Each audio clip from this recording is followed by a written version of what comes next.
T'es capable de le dire vu dans les yeux de la caméra? Eh Ben, Ouais. je viens de prendre une décision. Ouais. C'est toi l'électron libre. Ça veut dire quoi? On sait pas où tu dors.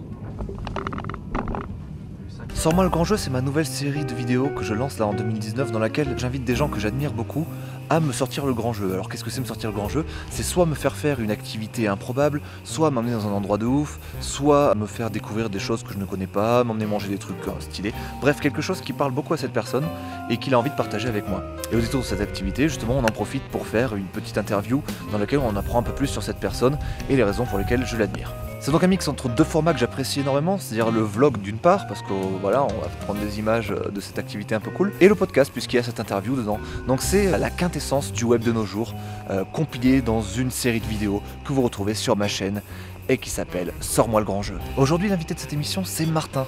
Martin, vous l'avez déjà vu dans des vidéos où j'étais à Londres avec Tim Sauret, etc. C'est le CEO de la boîte Source Interactive, une boîte de design d'interface basée à Montreuil, à Paris, pour laquelle j'officie assez régulièrement. Bonjour Martin. Bonjour. On est en direct du coup du chalet, de ce chalet immense, assez incroyable, dans lequel on retrouve, si on peut le rappeler de manière simple, un jacuzzi sur la terrasse, Tout à fait.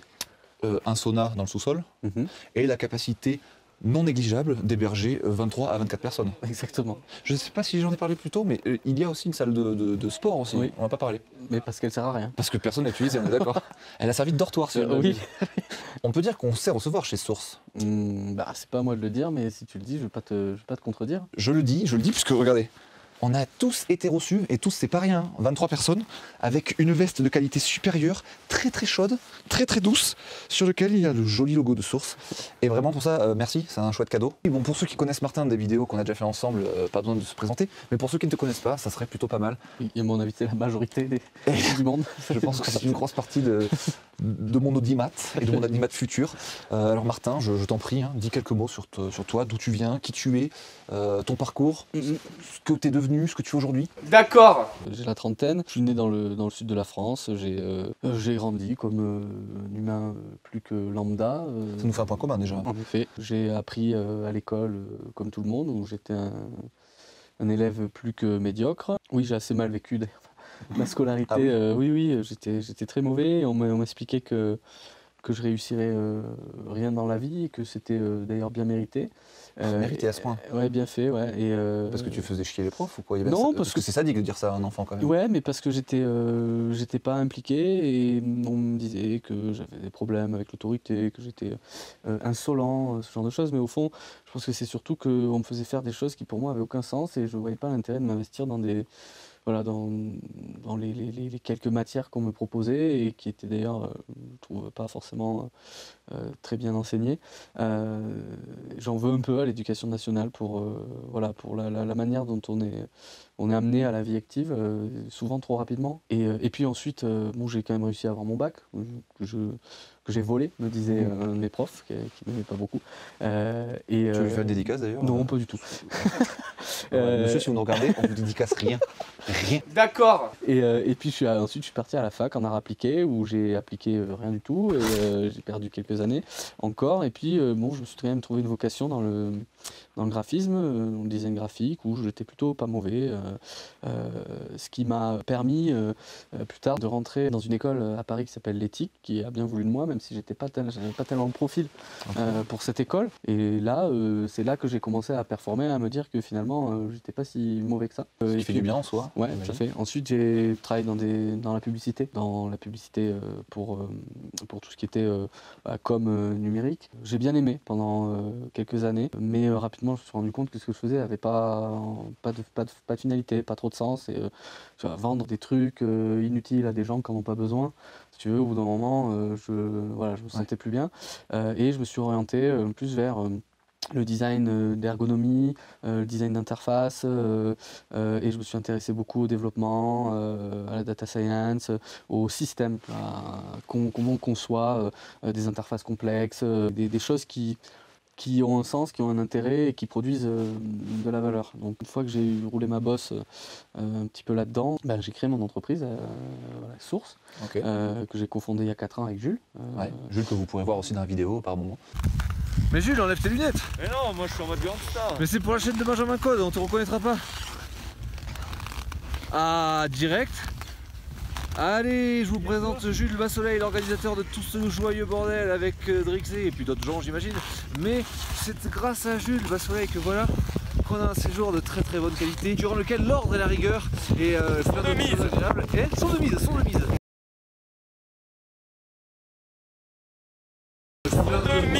Et ça a été un de mes premiers élèves et des plus talentueux. Et puis je pense qu'il continue d'apprendre à mes côtés, mais bon, maintenant j'apprends aussi à ses côtés, car on a beaucoup évolué. Et voilà pour le parcours initial. Très bien, et donc du coup on en arrive effectivement très vite à Source, du coup, la boîte que tu as fondue, du coup, pas que tu as fondue. Que j'ai fondé. La fondue, c'est ce qu'on a mangé. Ah, j'ai pas trop aimé un fondu bourguignon, moi j'étais pas adepte. Ah ouais. Et la savoyarde peut-être. Ah, savoyarde, c'est ça. Ça t'a plus plu. Hein. Non. Non plus. Si, savoyarde, c'est avec le fromage. Exactement. Et bourguignonne, c'est avec la viande. J'ai moins aimé la viande. Sarah Bonneau, Oui, c'est moi. ça va? Ah oui, très bien. Qu'est-ce qui Mais t'arrive? j'ai mal au nez. Oh, t'as mal au nez? Et j'ai mal aux oreilles, Ouais. mais je skie très bien. Hein. C'est-à-dire que là, je fais des petits rides dans la puff de manière arrogante et très rapide. Ok, très ton temps de rapide. parole est révolu. Retournons à Source. C'est du coup la boîte que tu as fondée il y a 4 ans avec Jules. À 4 ans, t'avais quoi? T'avais 27 ans, t'avais à peu près mon âge du coup, maintenant, aujourd'hui là. Moi, j'ai pas encore fondé de boîte, perso, parce que je m'en vois pas encore. Enfin, voilà, je sais pas du tout quoi faire, je sais pas du tout pourquoi le faire, etc. Pourquoi, comment c'était venu comme ça à 27 En ans? fait, ça m'est pas venu à 27 ans. Source, d'ailleurs, le nom, c'est le nom de la première boîte que j'avais créée quand j'avais 18 ans avec un pote à moi, Clovis. Tu le dédicaces lui ou pas? Oui, je le dédicace complètement. Pour le coup, Clovis, t'as la dédicace. Voilà, qui est quelqu'un avec qui j'ai beaucoup apprécié mes années de fac. En tout cas, les cours m'ont peu enrichi, mais les rencontres comme celle-là m'a fait avancer, donc je lui dédicace. On a écrit cette boîte Source. D'accord. Bon, on a échoué complètement dans cette première entreprise, mais voilà, j'ai toujours voulu entreprendre et en fait j'attendais simplement le bon moment. Et là, à 27 ans, t'as eu le bon moment, tu t'es dit Ouais, tiens, c'est j'avais le assez moment. d'expérience, ça avait du sens de le faire, je sais beaucoup sollicité, je me sentais capable, tout ça. Pour la petite histoire, je me suis réveillé un matin, tôt, alors que je me réveille généralement très tard, je sais pas pourquoi, j'ai pris mon téléphone, j'ai appelé Jules, je lui ai dit Jules, écoute, là tu viens de finir tes études, prends pas de CDI, fais rien, on crée une boîte, là tout de suite. Mais non, moi je suis en mode gangsta. 5 minutes après, c'était fait. Quoi. Et donc du coup, en 4 ans, qu'est-ce que c'est? Parce que 4 ans, tu pars d'une petite boîte de 2 personnes et t'arrives où? C'est quoi le bilan aujourd'hui? On est 17 collaborateurs avec plein de prestataires avec qui on travaille et beaucoup de clients. Voilà, on voulait rester tout petit entre nous. Et puis bon, de fil en aiguille, les gens sont raccrochés au projet, les clients sont arrivés. Tout ça s'est fait avec beaucoup de travail, mais aussi assez naturellement, de manière empirique. Donc maintenant, on est au stade où on va essayer de prendre le temps, de réfléchir à ce qu'on veut faire vraiment, quelle est la stratégie qu'on va adopter pour les futures années et d'avoir une vision vraiment long terme. Voilà, le temps est venu pour ça. Ok. Et ce qu'on fait plus précisément, c'est on a une ADN on fait du design à la base. Ouais. Donc on a assimilé à une agence de design digital, comme une web agency, mais c'est pas vraiment le cas. On est plutôt plus proche. Donc d'ailleurs, digital, j'aime pas trop ce terme parce que ça veut dire voilà, le toucher, les doigts, et enfin, en français on dirait plutôt numérique. Donc on a un cabinet de design qui évolue dans l'industrie du numérique français et international maintenant, puisqu'on a une filiale au Japon. Et voilà, on a aussi des développeurs qui travaillent avec nous, dont toi, et voilà. Très bien. Jacuzzi quand on arrive? Petit jacuzzi. Alors on se Jacuzzi, dépêche, c'est on parti. se dépêche. Question, quand tu fais une boîte comme ça, j'imagine que tu as des doutes de fou, enfin c'est dur, c'est simple. Pour toi, si tu devais résumer ces 4 ans, t'en as chié comme une bête ou tout était simple? Qu'est-ce que... Ni l'un ni l'autre, rien n'est simple quand on construit. Tout est complexe et une fois que c'est construit, ça devient simple ou ça paraît semble simple. simple, ouais. Et par ailleurs, j'en ai pas spécialement chié non plus. Voilà, être salarié, ça me convenait pas forcément. Je me sens plus à l'aise dans la position que j'ai aujourd'hui, donc c'était aussi voilà, un bonheur d'acheter par le travail son indépendance et sa capacité d'initiative, quoi, être capable de faire ce qu'on veut. C'est bien, on fait pas encore vraiment tout ce qu'on veut, mais on tend vers ça, donc non, j'en ai Ouais, à terme, pas chié. le projet, le luxe total serait de pouvoir travailler que pour les projets qui vous plaisent. Ouais, et surtout les faire comme vous l'entendez en fait, surtout. Ouais, en fait, nous, on a un modèle d'agence, donc on est des prestataires pour des clients, donc des grands groupes ou des startups, et donc on est payé à la tâche. Et ça, c'est pas forcément un modèle ni très durable, ni très sain, c'est très épuisant. Et puis surtout, on a énormément de mal à capter la valeur réelle qu'on produit. Ouais. C'est-à-dire que lorsqu'on est payé à l'heure ou lorsqu'on est payé à la prestation, ben, finalement, on a un taux horaire et notre rémunération, elle est écrite d'avance et elle ne dépend pas du succès ou de la qualité des produits qu'on réalise. Ouais. Et ça, c'est un modèle qu'on essaie de changer parce qu'il ne nous convient pas. Ce qui s'entend, quand tu le dis comme ça se sauf comprend. Que sortir d'un standard, c'est compliqué.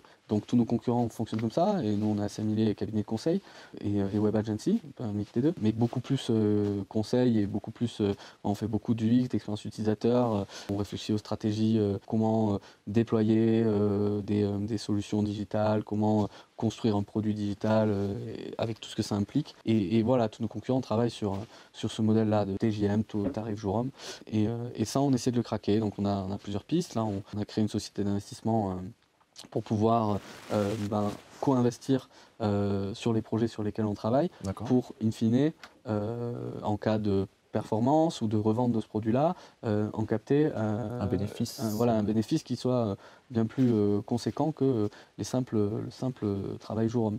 Donc voilà, mais c'est pas la seule solution qu'on envisage, et même c'est sans doute pas la seule solution qu'on n'a pas envisagée, parce qu'il y en a plein d'autres. Mais voilà, on essaie de faire ce que font un peu nos pairs dans le design de produits physiques. Voilà, quand des entreprises de design font un meuble, une table, un objet, ils peuvent le concevoir et le vendre à travers une marque et en toucher une partie des bénéfices à chaque fois. Donc c'est un peu ce genre de choses qu'on vise, si tu veux. Donc c'est pas impossible, ça n'existe pas en France. L'idée c'est simplement de combiner ce que font des sociétés d'investissement, c'est-à-dire elles investissent sur des produits en offrant du financement, et donc en contrepartie, ils récupèrent ce qu'on appelle des actions, des shares. Sauf qu'en général, eux, ils foutent rien. Ils donnent sauf qu'en général, ils donnent juste des thunes et ils accompagnent à la marge. Alors que nous, on accompagne dans la réalisation, et on s'intègre en profondeur dans la société pour laquelle on travaille. Donc ça, c'est en ça que c'est assez original. J'espère que ce modèle verra le jour et que ça va... et qu'on sera les premiers à en bénéficier. Comme ça, on pourra faire des séminaires encore plus ambitieux, parce que, je suis désolé, mais un seul jacuzzi pour 22 personnes. C'est vrai qu'à la fin, l'eau devient peut-être un peu trop sale. Un peu trop sale. Voilà, un sauna où on ne rentre pas à plus de 6 ou 7 dedans, c'est vrai que c'est un peu de la merde. C'est un peu limite. Non, bon, ça va. Maintenant, vu qu'on a fait un peu de jacuzzi et qu'on a très froid, on part au sauna. Si messieurs, dames veulent bien me suivre, c'est parti. Bon, je prie, je croise les doigts pour que ce nouveau système fonctionne et enrichisse tout le projet, tout le bateau. Bien sûr, le bateau. C'est une image que tu aimes bien, ça, non, l'image du Oui, bateau? parce que j'aime bien un architecte que j'adore qui s'appelle Richard Buckminster Fuller, qui a écrit un bouquin. Tu fais dédicace à lui ou pas? Il est mort, donc ça va être compliqué, mais s'il nous entend, voilà, c'est l'inventeur de la géode, et il a écrit un bouquin très intéressant. Tu le mettras peut-être en description de la vidéo. D'accord. C'est le nom exactement du bouquin, mais je me souviens pas exactement bien, mais c'est manuel. C'est un manuel pour le vaisseau Terre. Le titre exact, c'est pas celui-là. Alors il semblerait que ça s'appelle effectivement le manuel d'instruction pour le vaisseau spatial Terre. Donc Martin, t'étais pas trop loin, ça va. Par contre, je veux juste préciser que voilà, si jamais la lecture vous ennuie un petit peu, vous pourrez au moins vous consoler en vous disant que vous avez payé ce livre, la bagatelle de 1 250,99 €. Alors ça, je ne comprends absolument pas du tout ce prix. Si quelqu'un est chaud pour tenter de me donner une explication dans les commentaires, je suis largement preneur. Parce que je voulais me le procurer, mais là, ça va être un peu galère. Mais en gros, c'est comment, si on considère que la Terre est un vaisseau qui voyage, comment on fait en sorte de vivre de manière durable sur ce vaisseau. Et dans ce bouquin, il parle beaucoup des ce qu'il appelle les grands pirates. Donc j'aime bien l'analogie avec le bateau, la piraterie, le voyage, l'aventure. Un équipage soudé. Voilà, c'est pour ça que j'emploie souvent ces termes-là. T'aimes bien la piraterie, tu sais que, je sais pas si je te l'ai déjà dit, mais j'ai un ancêtre qui était corsaire. Ah oui, tu m'en as parlé. Jacques de Bon, fameux corsaire. Est-ce que, on n'était pas très potes, les pirates et les corsaires, on avait un peu le même métier, mais un peu différent aussi. Quoi. Les corsaires, ils travaillaient pour l'État, avec les pirates, s'ils se faisaient choper, on leur coupait la gueule direct. Quoi. Bon, Ce léger différent va nous poser problème dans un Non, je futur? pense qu'on peut, on peut en faire abstraction pour l'instant.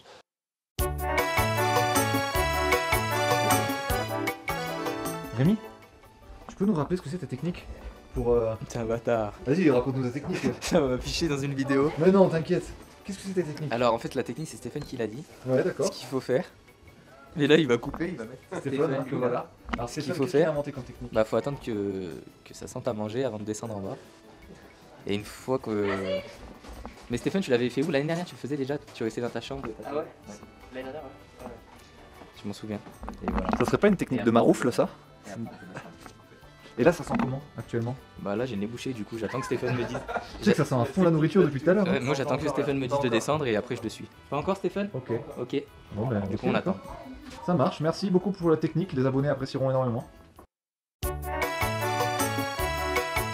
On te voit faire un discours, tu fais un discours à tes employés en fait, tu les as tous réunis dans le salon et puis tu leur racontes des choses. Tu le fais souvent ça toi? Ouais, j'échange beaucoup avec mes associés, mes salariés, mes collaborateurs, mais je me suis rendu compte là récemment que j'échangeais mal ou je donnais des informations qui n'étaient pas aussi importantes que je l'imaginais. Je parle trop de tactique, je parle trop de comment on va faire les choses et pas assez de pourquoi on fait ces choses. Et donc là, cette année, mon discours est vraiment axé sur la stratégie et sur pourquoi on fait tout ça, quelles sont les valeurs qu'on a et qu'est-ce qu'on veut in fine réaliser. Quand on parlait tout à l'heure de comment changer notre mode de rémunération, tout ça, c'est de la tactique, c'est pas ça l'objectif final. L'objectif final, la stratégie, c'est d'être indépendant et d'avoir la capacité d'être indépendant, d'avoir le pouvoir de dire non. Et ça passe par une indépendance financière. Ouais. Et donc, et ça passe aussi par des convictions, c'est-à-dire savoir avoir envie de faire des choses qui ont du sens.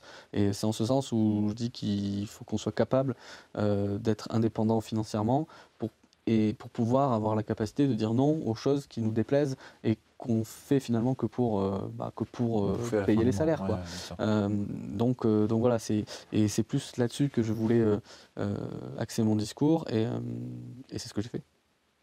D'accord, c'est ce que tu nous as raconté du coup pendant ce discours-là. Mhm. Parce que moi j'ai rien compris. Oui, Moi t'as rien écouté, j'écoutais pas trop. Bon. j'imagine. Mais d'accord, j'aurais dû écouter parce que ça a l'air intéressant en tout cas, dit comme ça. Je te vois aussi, dans le discours, t'avais un truc que je trouve super et qui moi me fait énormément adhérer au projet depuis le départ. Et j'aime travailler j'aime travailler à Source pour ça, etc. C'est le fait que tu as beaucoup de considération pour les gens avec qui tu travailles. Dans le discours, tu as eu un mot doux. Un mot mignon, un mot doux et mignon pour chaque personne, pour chacun des employés. T'as même été jusqu'à en donner quelques-uns pour moi. L'inénarrable Benjamin, merci pour ta bonne humeur, ta confiance, ton compagnonnage, ton adhésion au projet qui est Source et ton style en poulet, bien évidemment, ça te l'enlèvera pas. C'est hyper chouette, ça fait très plaisir, on se sent bien, on se sent bien dans une boîte et quand on se sent bien dans une boîte, on a envie de donner un peu le meilleur de nous-mêmes. Et ça, est-ce que t'es sympa juste par stratégie pour pouvoir nous exploiter encore mieux ou parce que t'es vraiment sympa dans le fond? Non, je pense que je suis sympa, enfin, c'est pas à moi de le dire, mais Moi je le dis. et je le fais plus, même si c'est, enfin, je ne veux pas paraître froid en disant ça, mais je le fais parce que c'est indispensable de faire ça. Moi, j'estime que, enfin, je sais que le facteur humain, c'est le principal facteur d'échec d'une société, d'une entreprise, pas même d'une société, de manière générale.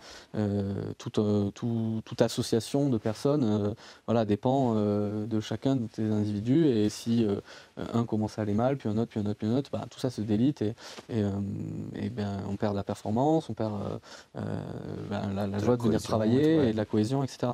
Donc c'est très important pour moi d'être attentif à chaque personne et à comprendre ce qu'ils savent faire et comment ils le font le mieux. C'est-à-dire que c'est pas parce que quelqu'un est bon dans un domaine qu'il le fera bien si le cadre, le contexte ne lui convient pas. Certains veulent un CDI, certains veulent de la sécurité, d'autres veulent plus de liberté. Donc tout ça, je dois l'adapter et pour ça, je dois comprendre la personnalité des gens et aller même jusqu'à comprendre quels sont leurs problèmes personnels du moment, etc.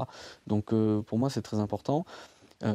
Après, bon, je suis jeune, j'ai à peine 30 ans et parfois, c'est difficile d'avoir une approche parfois un peu trop paternaliste et de dire aux gens comment ils doivent faire et qu'est-ce qu'ils doivent faire en fonction de comment je les aurais compris. Mais je pense que voilà, il faut être nuancé là-dedans, mais je pense que c'est quand même important de s'intéresser réellement aux problèmes des gens et à leur bien-être au travail et dans la vie pour pouvoir tirer le meilleur d'eux. Et plus ils créent de valeur, et plus eux-mêmes sont fiers d'eux, contents et heureux dans leur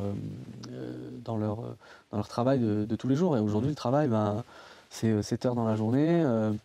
35 heures, voire 40, voire 50 pour certains associés, 60 dans la semaine. Et donc finalement, c'est la majeure partie de leur vie. Ouais. Donc c'est trop triste de la passer à faire des choses comme un robot et qui ne correspondent pas à notre comportement et nos capacités.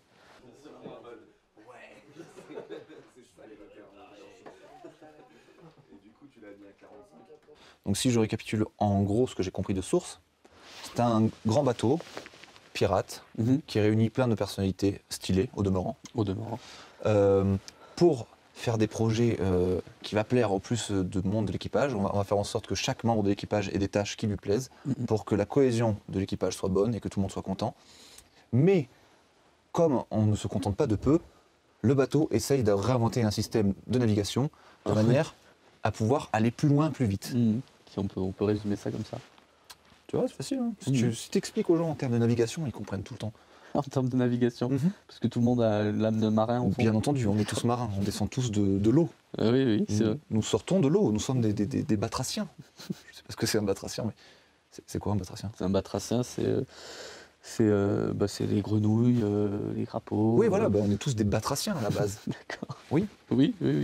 Là, c'était l'exemple, c'était l'illustration typique de ce que c'est qu'un dent poulet, c'est ça? Tout à fait, oui. Ouais. Particulièrement en poulet. Très bien. Écoute, Martin, merci beaucoup pour cette interview. Merci beaucoup pour tout, d'offrir ce cadre stylé dans lequel on évolue tout le temps. J'apprécie beaucoup. Et merci aussi beaucoup d'être le premier invité de cette nouvelle série d'émissions qui s'appelle Sors-moi le grand jeu. Merci d'avoir sorti ce grand jeu qui est assez stylé. Pas de quoi, ravi. J'apprécie. J'espère que mes propos sont clairs et ma vision intéressante. Et, c'est les abonnés qui le diront dans les commentaires. Donc je me soumets au jugement de mes abonnés de qualité. Avec plaisir.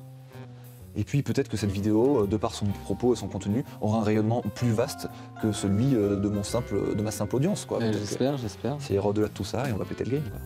Ok. Tout simplement. Feu. Merci. Pas de quoi.